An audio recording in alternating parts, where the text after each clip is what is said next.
हमारे चैनल में आप सभी का बहुत बहुत स्वागत है। हम लोग फिजिक्स 11 शुरू किए थे, चैप्टर 2 यूनिट एंड डायमेंशन। तो ठीक है, देखते हैं हम लोग कहाँ तक पहुँचते हैं। ठीक है, तो देखिए हम लोगों ने पढ़ा था भौतिक राशियाँ, फिजिकल क्वांटिटी।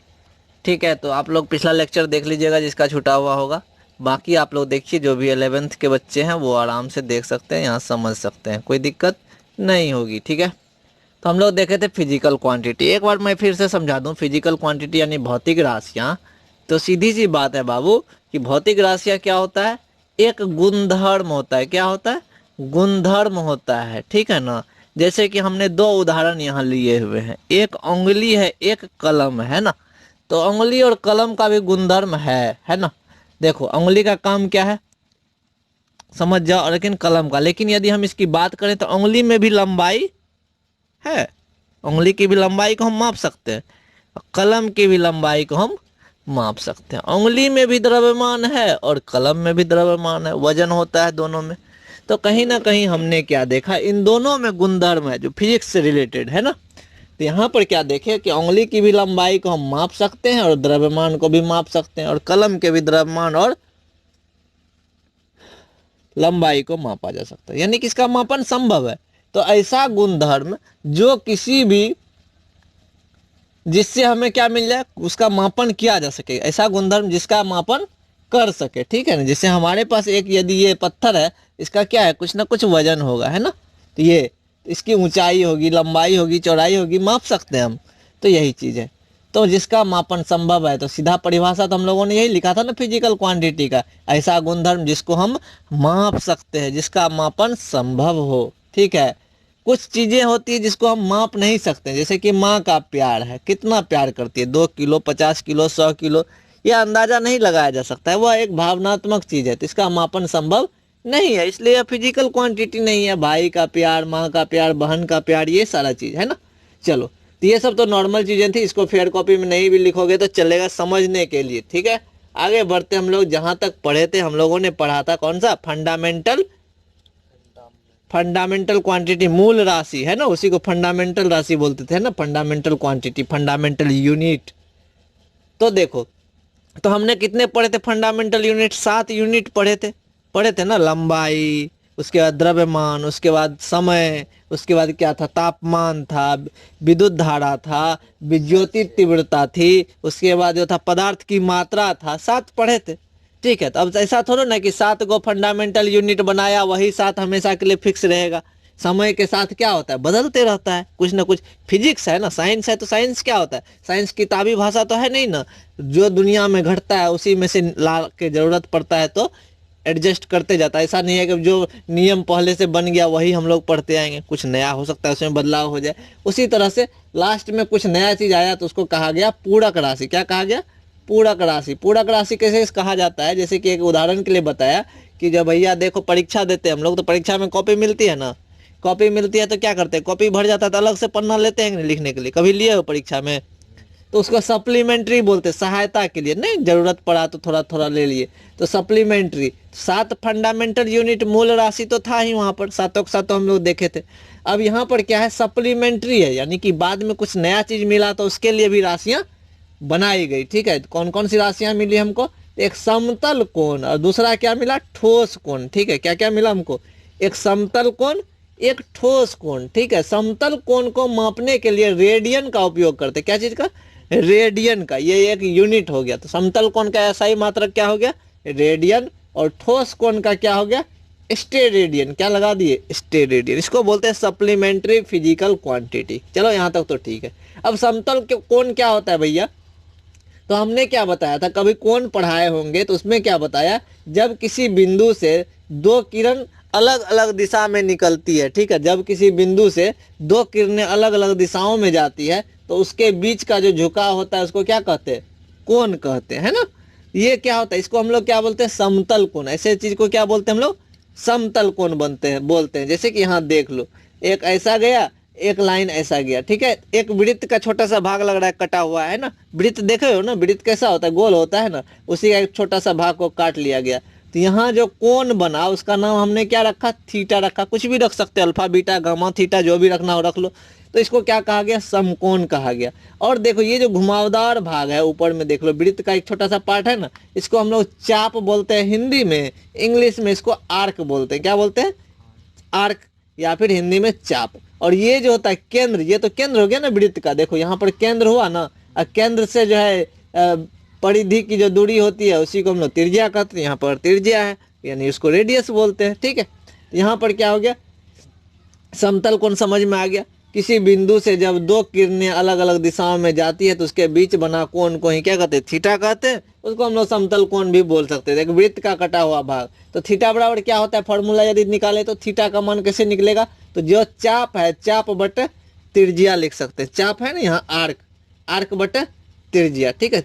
तो समझ में आ गया समतल कोण। और इसको मापने के लिए इसका यूनिट क्या होता है, समतल कोण जो होगा जैसे 90 डिग्री होगा उसको किस चीज में नापते हैं हम लोग, रेडियन में। अभी अभी ऊपर में देखे थे ना, रेडियन। इसका ऐसा यूनिट क्या होता है, जैसे समय को किस चीज से मापते हैं, सेकेंड से, समय को सेकेंड से, लंबाई को मीटर से। उसी तरह से इस कोण को, समतल कोण को किस चीज से मापते हैं, समतल कोण क्यों बोलते हैं। ये एक ही तुम पढ़ सुना होगा 2D 3D 1D, सुना है 1D। किसी एक समतल पे, जैसे ये हमारा कॉपी है ना, कॉपी पे ही ये कोण बनाया गया है ना, इसको क्या बोलेंगे हम लोग, 1D बोल देंगे। 1D में 2D किसको बोलेंगे, तो देख लो 2D किसको बोलते, इस तरह का ये क्या हो गया, 2D हो गया ना। 1D तो सिंगल लाइन हो गया, तो ये 2D में ही आता है। समतल कोण किस में आएगा, 2D में आएगा, ठीक है। तो चलो एक ही प्लेन में देखो एक समतल कोण बना हुआ है, उसको किस चीज से मापते हैं, उसका इकाई क्या होता है, रेडियन होता है, ठीक है। थोड़ा सा और आगे बढ़ोगे, ठोस कोण, ठीक है। तो ठोस कोण की यदि बात करेंगे सॉलिड एंगल की, तो ये क्या होता है भैया, तो आइसक्रीम सब खाया होगा है ना, आइसक्रीम नहीं। तो समतल कोण रहता है तो हम लोग चांद बैठा करके, प्रोटेक्टर बैठा के माप लेते हैं ना, कोण मापते हैं या नहीं, ठीक। लेकिन उसको किसका इकाई क्या होता है, रेडियन होता है। लेकिन ठोस जो होता है, ठोस कोण, जैसे आइसक्रीम हो गया, जैसे कि बर्थडे वाला टोपी हो गया, उसमें भी कोण बना रहता है, उस कोण को माप सकते हैं हम चांद से, प्रोटेक्टर से। तो फिर उसके लिए क्या किया जाएगा, तो उसके लिए जो इकाई होगा उसको क्या कहा गया, स्टेरेडियन। तो ठोस कोण को किस चीज से मापते हैं, स्टेरेडियन से। फिजिक्स में यदि तुमको कहीं पर भी पाई लिखा हुआ मिल जाए तो समझ जाना 180 डिग्री, क्या समझेंगे, 180 डिग्री को यहाँ पर क्या कहा जाता है, पाई रेडियन। क्या कहा जाता है, पाई रेडियन, ठीक है। कोण का मान तुमको यदि लिखा रहेगा पाई रेडियन तो समझ जाएंगे वो कोण का मान कितना है, 180 डिग्री, ठीक है ना। और 2 पाई रेडियन लिखा रहेगा तो क्या समझ जाएंगे, तो पाई का मान जब 180 तो 2 पाई का मान उसका डबल, तो 360। अब पाई बटे 2 यानी पाई का आधा कर देंगे तो कितना हो जाएगा, 180 बटे 2 यानी 90 डिग्री। हुआ कि नहीं, ठीक है ना। तो ये चीज ध्यान में रखेंगे। अब देखो भौतिक राशि होता है क्या, भौतिक राशि में हम लोग क्या करते हैं, एक होता है अंकिक मान, न्यूमेरिकल वैल्यू, ठीक है ना। दूसरा क्या होता है, यूनिट होता है कि नहीं होता है। जैसे 5 किलो आलू है तो क्या लिखते हैं, 5 केजी। केजी क्या हो गया, यूनिट हो गया, मात्रक हो गया, इकाई हो गया। ये 5 क्या है, 5 अंकिक मान हो गया। 5 को क्या बोलते हैं हम लोग, अंकिक मान बोलते हैं, एक तरह से कोफिशिएंट भी बोलते हैं। तो द्रव्यमान बराबर क्या होता है, 5 केजी बोल सकते हैं, है ना। जैसे कि समय बोले, समय बराबर क्या हो जाएगा, तो कोई कहेगा भैया यदि भौतिक राशि की बात करेंगे समय, तो क्या बोलेगा, 14 सेकेंड। तो यहाँ पर सेकेंड क्या हो गया, सेकेंड इकाई हो गया, और 14 क्या हो गया, अंकिक मान हो गया। समझ में आया यहाँ तक, कोई दिक्कत नहीं है। तो भौतिक राशि जो हम लोग पढ़ रहे हैं, फिजिकल क्वांटिटी, उसमें क्या होता है, अंकिक मान भी होता है और मात्रक भी होता है ना। बिजली की बात करेंगे 2 एम्पियर कहेंगे, तो एम्पियर मतलब क्या होता है, बिजली का यूनिट हो गया, करंट का पढ़े थे हम लोग। और 2 क्या हो गया, अंकिक मान हो गया। इसका मतलब ये क्या है, भौतिक राशि है। क्या है ये, भौतिक राशि। और भौतिक राशि लिखने के लिए हमको क्या क्या चाहिए, अंकिक मान भी चाहिए और मात्रक भी चाहिए। क्या चाहिए, अंकिक मान के साथ मात्रक भी चाहिए। अब आते हैं हम लोग मात्रक पे, ठीक है। मात्रक क्या होता है, मात्रक के बारे में तो मात्रक क्या होता है, मापन का एक ऐसा आधार जिसके गुणज के रूप में भौतिक राशि को प्रदर्शित किया जाता है, उस राशि को क्या कहते हैं, मात्रक कहते हैं, ठीक है ना। मात्रक क्या होता है कि मापन का एक आधार होता है जिसके गुणज के रूप में भौतिक राशि को हम लोग प्रदर्शित करते हैं, यानी कि दिखाते हैं, उसे ही हम लोग क्या कहते हैं, मात्रक कहते हैं। अब कहोगे सर ये मात्रक समझे नहीं, तो फिर से यदि समझाने का प्रयास करें तो जैसे एक समय होता था कि भैया हम 5 हाथ कपड़ा दिए, ठीक है ना, 1 हाथ 2 हाथ 3 हाथ 4 हाथ 5 हाथ, ठीक है। तो उस समय पुराना जमाना में वही सिस्टम था, लोगों को नहीं पता था 1 मीटर 2 मीटर, तो हाथ से ही माप लेता था। होता क्या था, जो नाटा आदमी जिसका हाथ छोटा है वो कहेगा कि हम 5 हाथ कपड़ा दिए, और जब लंबा आदमी होगा वो 5 हाथ लौटाएगा अपने हाथ से, सोचो उसको ज़्यादा कपड़ा मिल जाएगा। ये सब चीज़ें होती थी। तो उस समय मापने का तरीका वो था, कोई बीत से मापता है, देखता होगा कि देखते तुम्हारी लंबाई कितना बीतता होगा, है ना, वो सारी चीज़ें। तो मानक आधार मापने का क्या है, ये मानक आधार। तो अब देखो ये तो था परिभाषा, इसको ध्यान से देख लेना। मापन का आधार जो कि क्या करता है, गुणज के रूप में भौतिक राशि को दिखाता है, उसको क्या कहते हैं हम लोग, मात्रक कहते हैं। और आसान भाषा में यदि कर दें तो मात्रक क्या होता है भैया, मानक आधार होता है। क्या होता है ये, मानक आधार। मानक आधार समझते हो ना, तुम्हारा मानक आधार कैसे तय करता है, तुम्हारे माता पिता तुम्हारा रिजल्ट देखते हैं, है ना, कि रिजल्ट हुआ फर्स्ट डिवीजन, कितना परसेंट लाया है, 80%, 90%, ओ बच्चा पढ़ने में तेज है ना, यही देख के। तो गार्जियन के लिए मानक आधार क्या हो गया, तुम्हारा रिजल्ट हुआ कि नहीं हुआ। तो मानक आधार हो गया मापने का एक आधार, ठीक है, उसको हम लोग मात्रक बोलते हैं। भौतिक राशि को मानक आधार के रूप में ही दिखाते हैं हम लोग। क्या दिखाते हैं भौतिक राशि को, अभी अभी दिखाए थे ना। देखो भौतिक राशि क्या होता है, भौतिक राशि भैया 7 8 को होता है। समतल कोण का जैसे था, समतल कोण का क्या था ना, समतल कोण तो 90 डिग्री होगा। तो 90 डिग्री था ना समतल कोण के लिए, इसको क्या लिखेंगे बताओ तो, 90 डिग्री के लिए π/2 रेडियन लिखेंगे ना।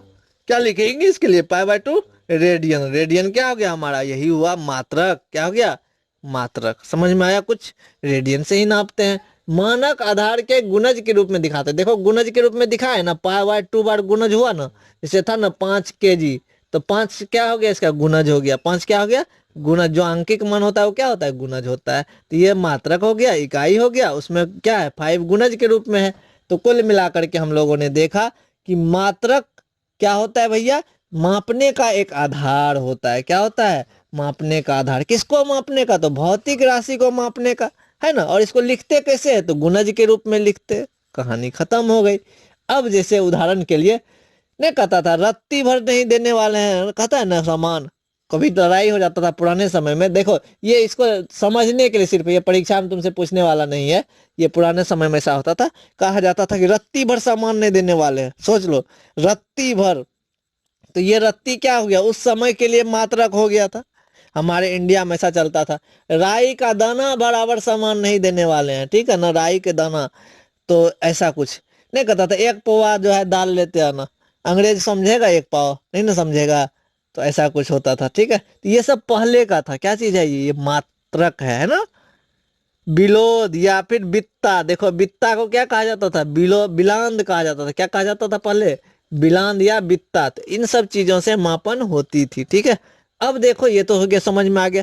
मात्रक पद्धति के लिए यानी सिस्टम ऑफ यूनिट के लिए 3 पद्धति देखा गया। फर्स्ट स्टार्टिंग में एफपीएस पद्धति था। कौन सी पद्धति, एफपीएस पद्धति, जिसको ब्रिटिश पद्धति कहा गया अंग्रेजों के लिए। भारत के लिए तो दिखा दिए ना, बित्ता था, राई के दाने थे, रत्ती भर था, बिलांद था, बीत था, या फिर पाव था।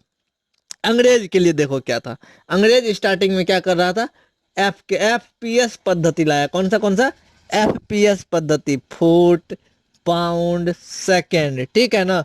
फुट किस चीज से नापा जाता था, लंबाई को फुट से, पाउंड से किस चीज को, द्रव्यमान से। और जहां भी पाउंड में तुमको मिला हुआ कोई सामान रहेगा, जैसे कि जिम सब में कोई पाउडर सब आता है, उस पाउडर में को पाउंड में यानी ब्रिटिश वाला जितना सामान होगा पाउंड में नापा जाता है। तो उसमें क्या लिखा रहता है, एलबी लिखा रहता है। जैसे किलोग्राम में नापते हैं तो केजी लिखा रहता है ना, पाउंड में जब नापा जाता है तो वहां पर क्या लिखा रहता है, एलबी लिखा रहता है। तो ये ध्यान में रखेंगे। और यहाँ पर सेकेंड, तो एफपीएस फुट पाउंड और सेकेंड। सेकेंड समय के लिए, पाउंड द्रव्यमान के लिए, और एफ यानी फुट लंबाई के लिए।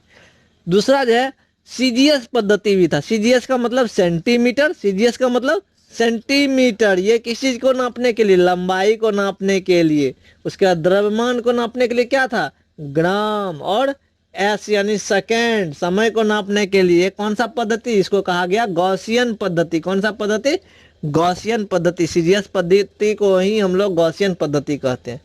तब जाकर के लास्ट में देखा कि भैया भारत में पाव कहा जाता है, रत्ती कहा जाता है, राई का दाना, इंग्लैंड में फुट पाउंड सेकेंड, सीजीएस पद्धति, गॉसियन पद्धति, क्या क्या है समझ में नहीं आता है। पूरा दुनिया तो एक दूसरे से जुड़ रहा था ना, सब जगह बिजनेस हो रहा था, सब आदमी एक दूसरे जगह जा रहा था, तब बैठक किया गया, मीटिंग किया गया, बहुत सोच समझ करके तब लास्ट में किसको लाया गया, MKS पद्धति। पूरे विश्व भर में यही पद्धति को अपनाया गया। कौन सी पद्धति, MKS पद्धति। M से क्या हो गया, मीटर, K से क्या हो गया, केजी, और S से क्या हो गया, सेकेंड। MKS पद्धति को ही हम लोग कहते हैं अंतरराष्ट्रीय मानक पद्धति, है ना। इसको हम लोग SI मात्रक भी कहते हैं। क्या कहते हैं, SI मात्रक, यानी कि सिस्टम ऑफ इंटरनेशनल यूनिट, यानी पूरे विश्व में इंटरनेशनल लेवल पे इस यूनिट को फॉलो किया जाएगा। कौन सा यूनिट, MKS पद्धति, MKS सिस्टम को। समझ में आ गया यहाँ तक, कोई दिक्कत है, नहीं होना चाहिए, ठीक ना। अब देख लो विमाएं, हम लोगों ने मात्रक को देखा, अब विमाएं यानी कि डायमेंशन को देखते हैं। तो डायमेंशन किसी भौतिक राशि की विमाएं, विमाएं समझते हो ना, जैसे एक फिगर है तो इसमें क्या क्या हो गया, लंबाई है, चौड़ाई है, ऊंचाई है। उसी तरह से किसी भी भौतिक राशि को व्यक्त करने के लिए मुख्य रूप से 3 विमाएं तो होती ही होती हैं। कौन कौन सा, लंबाई, द्रव्यमान और समय होता है, ठीक है ना। किसी भौतिक राशि की विमाएं उस राशि को व्यक्त करने के लिए मूल राशियों पर लगाई जाने वाली घातें होती हैं। विमाएं का मतलब क्या होता है, घातें, और घातें का मतलब क्या होता है, पावर। समझ में आया। चलो, विमा का मतलब सर हो गया, जो पावर होगा उसी को विमाएं कहेंगे। तो भौतिक राशि की विमाएं क्या होगी, उस राशि पर व्यक्त किए गए मूल राशियों पर लगाई गई जो पावर होगी उसी को क्या कहेंगे हम लोग, घात, डायमेंशन कहेंगे, यानी विमाएं। सबसे पहले यहाँ देख लो, विमा लिखने से पहले लंबाई के लिए हम लोग कैपिटल L, और इसको कहाँ लिखते हैं हम लोग, स्क्वायर ब्रैकेट। ब्रैकेट समझ में आता है, इसको बोलते हैं हम लोग स्क्वायर ब्रैकेट। इसको क्या बोलते हैं, करली ब्रेसेस। और ये वाला क्या होता है, स्मॉल ब्रैकेट। तो 3 तरह का ब्रैकेट हो गया। इसको बोलते हैं बड़ी कोष्ठ, मंझली कोष्ठ, छोटी कोष्ठ, और इंग्लिश में बोलोगे तो स्क्वायर ब्रैकेट, करली ब्रेसेस और स्मॉल ब्रैकेट, ठीक है। तो देखो लंबाई के लिए, देखो डायमेंशन सीख रहे हैं, तो डायमेंशन में लंबाई के लिए हम लोग क्या लिखते हैं, L लिखते हैं। द्रव्यमान के लिए M लिखते हैं। लंबाई यानी क्या चीज, लेंथ, लंबाई यानी लेंथ, यहां से हम लोगों ने L को ले लिया। द्रव्यमान यानी मास, द्रव्यमान यानी मास, तो यहाँ से M ले लिया। समय, समय यानी टाइम, यहाँ से क्या ले लिया, टाइम। इसका प्रयोग करेंगे डायमेंशन लिखने में, इसलिए ध्यान से देखना। बाकी तो हमको पता है, फंडामेंटल यूनिट से ले लिया गया है। विद्युत धारा का क्या होता है, SI यूनिट एम्पियर होता था, यहाँ से A ले लिए, इसको स्क्वायर ब्रैकेट में डाल दो। चूंकि डायमेंशन लिखना है हमें, तापमान के लिए हम लोग थीटा ले सकते हैं, या फिर K यानी केल्विन का K ले सकते हैं। तो स्क्वायर ब्रैकेट में रहेगा, कोई दिक्कत नहीं, दोनों में से कोई यूज कर सकते हैं। ज्योति तीव्रता के लिए क्या लेती है, हम लोग ज्योति तीव्रता के लिए C लिए, क्या लिए, C। कैंडला था CD, लेकिन हम लोगों ने यहाँ C लिया। पदार्थ की मात्रा के लिए हम लोगों ने मोल का प्रयोग किया, ठीक है। तो ध्यान से, तो अब याद भी रहेगा तुम लोग को। लंबाई के लिए कैपिटल L, द्रव्यमान के लिए कैपिटल M, टाइम के लिए T, विद्युत धारा के लिए A कैपिटल में, तापमान के लिए थीटा या फिर K, ज्योति तीव्रता के लिए C, और पदार्थ की मात्रा के लिए मोल का प्रयोग करेंगे, ठीक है। तो ध्यान देना, घबराना मत, बहुत ही मजा आने वाला है, ठीक है ना।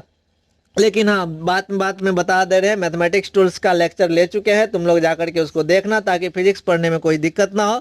तो ठीक है, देखो यहाँ पर बीमीय सूत्र यानी डायमेंशनल फार्मूला, हम लोगों ने देखा था डायमेंशन। डायमेंशन किसको कहा गया, तो वही जो अभी था MLT जो भी था, उस पर पावर जो होगा वही हमारा डायमेंशन कहलाएगा। बीमीय सूत्र क्या होता है, किसी भौतिक राशि समझ रहे हो ना, 7 गो उधर फंडामेंटल मूल राशि, ठीक है, और 2 गो नया पढ़े, समतल और ठोस वाला, ठीक है। इसी को तो भौतिक राशि बोलते हैं, और उसी से बहुत सारा बना सकते हैं हम लोग।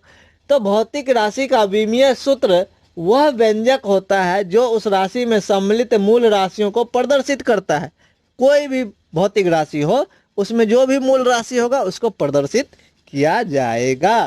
त्वरण की बात करेंगे तो त्वरण का क्या होता है, वेग में परिवर्तन की दर, वेग में परिवर्तन की दर, ठीक है ना, और बटे समय। क्या होता है, त्वरण बराबर वेग में परिवर्तन की दर बटे समय। जब दर बोला तो क्या हो गया, वेग कैसे निकालते हैं? मीटर दूरी बटे समय, दूरी बटे समय। क्या निकालते हैं? वेग निकालने के लिए कि वेग में परिवर्तन की दर बोल रहा है ना, तो वेग में परिवर्तन क्या हो गया? वेग बराबर क्या होता है? स्पीड बराबर क्या होता है? दूरी बटे समय। तो हमने क्या लिखा? मीटर प्रति सेकंड। उसके बट्टे में नीचे क्या लिखा हुआ है? समय लिखा हुआ है ना। इस हिसाब से क्या हो जाएगा? मीटर बट्टे सेकंड स्क्वायर हो जाएगा। होगा कि नहीं होगा? ठीक, अब क्या करोगे? तो मीटर है, मीटर यानी दूरी के लिए, सेकंड यानी क्या हो गया? सेकंड बोले थे ना, पावर ऊपर जाएगा तो माइनस में चला जाएगा, S-2 हो गया ना। अब बताओ, इसमें द्रव्यमान है कहीं पे? मास द्रव्यमान नहीं है, लेकिन हमको लिखना होगा तो मास कितना लिखेंगे? m, लेकिन नहीं है तो जीरो, पावर जीरो तो 1 हो जाएगा वैल्यू। लंबाई कितना है? मीटर एगो है ना, l लिखेंगे ना, l पे पावर कितना देंगे? 1 देंगे ना, 1 नहीं देंगे तो चलेगा, कोई दिक्कत नहीं। टाइम कितना है? t लिखेंगे सेकंड के लिए, सेकंड के लिए क्या लिखेंगे? t। डायमेंशन के लिए अभी भी बताए थे कैपिटल टी का प्रयोग करते हैं। कितना पावर? 1 की 2, -2 हो जाएगा ना, चूंकि सेकेंड में -2 पावर है। यही हमारा हो गया। देखो यहाँ पर भी आंसर वही है। तो हमने क्या देखा कि m0L-T-1 ये भाई साहब किसके लिए लिखा? तो ये मैं दिखा दे रहा हूँ। इन्होंने क्या किया, ये मीटर प्रति सेकेंड के लिए इन्होंने यहाँ पर m0, मास तो है नहीं इसमें, लंबाई थी मीटर, लंबाई के लिए l लिया, प्रति सेकेंड, सेकेंड नीचे में था, ऊपर गया तो क्या हो गया? -1, तो t पे पावर -1 बट्टे t, और ये भी ऊपर चला गया तो क्या हो गया? MLT-2। समझ में नहीं आया होगा तो कोई बात नहीं, फिर आगे देखना, क्लियर हो जाएगा। एक चीज देख लो, ये घात वाला चैप्टर में 8 क्लास में पढ़ा होगा, a पे पावर m, a पे पावर n, तो a पे पावर m प्लस n। ठीक है, यहाँ पर क्या है? जैसे a⁻m है तो नीचे वाले को हम लोग बोलते हैं बेस, ठीक है, और ऊपर वाले को क्या बोलते हैं? ऊपर वाले को हम लोग बोलते हैं पावर, ठीक है ना। तो देखो दोनों में a है ना बेस में, जब बेस सेम हो तो पावर क्या होता है? जुट जाता है। चलो आगे समझते हैं। अब देखो द्रव्यमान के लिए क्या होता है फॉर्मूला, देखो समझना ध्यान से, ठीक है, बहुत मजेदार चीज है, कुछ है नहीं इसमें दम। द्रव्यमान यानी मास, द्रव्यमान यानी मास होता है ना भाई। हाँ, द्रव्यमान यानी मास, मास यानी m, m तो है इसमें, m होगा ना। द्रव्यमान के लिए अभी लिखे थे ना कैपिटल M, तो देखो m लिखे हैं यहाँ पे, m एगो है तो पावर 1 होगा ना। लंबाई है इसमें? नहीं है। द्रव्यमान में तो मास होता है m, लंबाई तो है नहीं तो लंबाई 0 दिखाएंगे। टाइम है क्या? नहीं है, टाइम को भी 0 दिखाए, और यही फॉर्मूला तो मैंने यहाँ लिखा है, कोई दिक्कत नहीं है। लंबाई की बात करोगे, लंबाई के लिए हमने क्या लिखा था? लेंथ कैपिटल L, तो इसमें m नहीं है तो m0, L है तो L1, T है नहीं है भाई तो 0, कोई दिक्कत है समझने में। समय का देख लो, समय के लिए T बोले थे टाइम, समय के लिए क्या मैंने बताया था? टाइम होता है, टाइम है इसमें। देखो तो m0 L0 T1 ले लिए, कोई दिक्कत हुआ नहीं ना। अब कहोगे सर क्षेत्रफल का बता दीजिए, क्षेत्रफल का तो हम लोग निकाले थे। लंबाई और चौड़ाई, लंबाई को किस चीज से मापेंगे? मीटर से। चौड़ाई को किस चीज से मापेंगे? मीटर से। तो मीटर गुना मीटर क्या हो गया? मीटर स्क्वायर हुआ ना। इसमें द्रव्यमान है क्या? मास है नहीं है, द्रव्यमान है, वजन है नहीं ना है, तो इसमें क्या हो गया? मास 0 हो गया m। लंबाई कितना है? 2 गो है ना, m गुना m पावर 2 हो गया ना, तो लेंथ पे पावर 2 हो गया, L2 लिखे। टाइम है इसमें? नहीं है तो टाइम 0 हो गया। आयतन की बात करोगे तो क्या हो जाएगा? आयतन देखो तो, लंबाई के लिए मीटर से नापेंगे लंबाई को, चौड़ाई को किस से मापेंगे? मीटर से, ऊंचाई को किस से? मीटर से। तो ये मीटर गुना मीटर गुना मीटर, m पे पावर 3 हो गया ना। इसका मतलब लंबाई पे कितना है? 3 पावर, तो लंबाई पे 3 पावर हो गया ना। मास तो इसमें है नहीं, द्रव्यमान तो नहीं है, वजन तो नहीं है ना, मास 0, और टाइम भी नहीं है तो टाइम 0, कहानी खत्म। विस्थापन का मतलब क्या होता है? दूरी और विस्थापन, ठीक है ना। यहाँ से ए बिंदु है, ये वाला बी बिंदु है, जब ऐसे घूम फिर के जाओगे इसको क्या कहते हैं? दूरी कहेंगे। और सीधा सीधी शॉर्टकट रास्ता यही हुआ, इसको हम लोग क्या बोलते हैं? विस्थापन बोलते हैं। न्यूनतम दूरी को क्या बोलते हैं? विस्थापन। तो यहाँ पर विस्थापन के लिए दूरी, दूरी यानी दूरी को किस चीज से मापेंगे? मीटर से ही। और मीटर के लिए क्या होता है? L होता है, तो L एगो है, L देखो यहाँ पर 1 है, 1 नहीं लिखे है, लिख भी सकते हो नहीं भी लिख सकते हो, कोई दिक्कत नहीं। इसमें ना तो मास है इसलिए m0, ना टाइम है ना इसलिए t0। समझ में आ गया कुछ? वेग के लिए मैंने क्या लिखा? विस्थापन बटे समय। मैंने बताया था दूरी बटे समय। दूरी के लिए क्या लिखते हैं? L लिखते हैं, समय के लिए क्या लिखते हैं? T लिखते हैं। T नीचे है ना, पावर 1 है ना T पे, तो पावर 1 जब यहाँ है तो ये ऊपर जाएगा तो क्या होगा, -1 हो जाएगा। तो टी पे पावर -1 हो गया, L1 हो गया, m तो है नहीं तो m0 हो गया, कोई दिक्कत नहीं। त्वरण की बात करोगे, त्वरण के लिए अभी अभी पढ़े थे हम लोग, m0 L t-2, ठीक है। अब देखो विमाएं यानी डायमेंशन, विमाएं यानी डायमेंशन क्या होगा, ये जो चीज है ना इसको हम लोग बोलते हैं विमीय सूत्र यानी कि डायमेंशनल फॉर्मूला। इसको क्या बोलते हैं, डायमेंशनल फॉर्मूला। अब पावर जो है उसको क्या बोलते हैं, पावर इसमें क्या है, 0 है, उसके बाद L पे पावर 1 है, फिर T पे पावर -2 है। इसका ये क्या हो गया, विमाएं यानी कि डायमेंशन। समझ में आया कुछ, तो पावर को डायमेंशन और जो फॉर्मूला लिखे हैं वो क्या हो गया हमारा, विमीय सूत्र, डायमेंशनल फॉर्मूला। बल की बात यदि करोगे तो बल के लिए क्या होता है, फोर्स, यही ना है। फोर्स को कैसे लिखते हैं, द्रव्यमान गुना त्वरण, F बराबर होता है m गुना a। तो त्वरण के लिए अभी अभी निकाले, क्या निकाले थे, तो द्रव्यमान का तो m होता है, मास हम लोगों ने देखा था। और त्वरण का भी ऊपर में देखो m0 L t-2। अब देखो यहाँ m पे पावर 1 है, यहाँ कुछ नहीं है तो क्या है 1 है, और m पे पावर कितना है 0 है। जब बेस सेम है तो पावर जुट जाएगा ना, 1 और 0 को होकर के पावर 1 हो गया। तो m पे पावर 1, फिर L है तो L लिख दिया, L पे पावर 1 t-2। तो तुम्हारा आंसर ये वाला हो गया, कोई दिक्कत है यहाँ पर। अब देख लो कार्य और या ऊर्जा दोनों का फॉर्मूला एक ही होता है। तो बल गुना विस्थापन, विस्थापन के लिए क्या लेते हैं हम लोग, दूरी, दूरी यानी मीटर, मीटर के लिए L। देखो ये डायमेंशनल फार्मूला में ये LMT जो भी यूज होगा। अब बल के लिए अभी अभी निकाले थे ऊपर में, देख लो यहाँ पर क्या था, m1 L1 t-2। चलो ठीक है। अब यहाँ L 1 है, L पे पावर कितना 1, यहाँ पर L पे पावर कितना 1, तो पावर पावर जुटेगा ना, बेस सेम है तो वही हो गया। तो L पे पावर कितना हो गया 2 हो गया ना, t-2 तो है ये था m1। ये हमारा क्या हो गया, विमीय सूत्र। डायमेंशन क्या हो गया, तो डायमेंशन में पावर देख लो, m पे पावर 1 है, L पे पावर 2 है, t पे पावर -2 है, तो ये इसका डायमेंशन हो गया। और ये वाला जो फॉर्मूला बना ये क्या हो गया हमारा, डायमेंशनल फॉर्मूला। तो कहानी यहीं खत्म हो जाती है। तो हमारे ख्याल से तुम लोगों को समझ में आ गया होगा।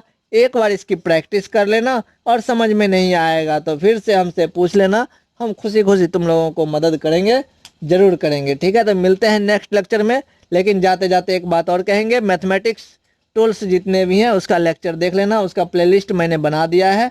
कहीं भी कोई त्रुटि हो, समझने में कोई मुश्किल हो तो मुझे खबर करना, और मैं बताने के लिए तैयार रहूँगा, ठीक है। धन्यवाद।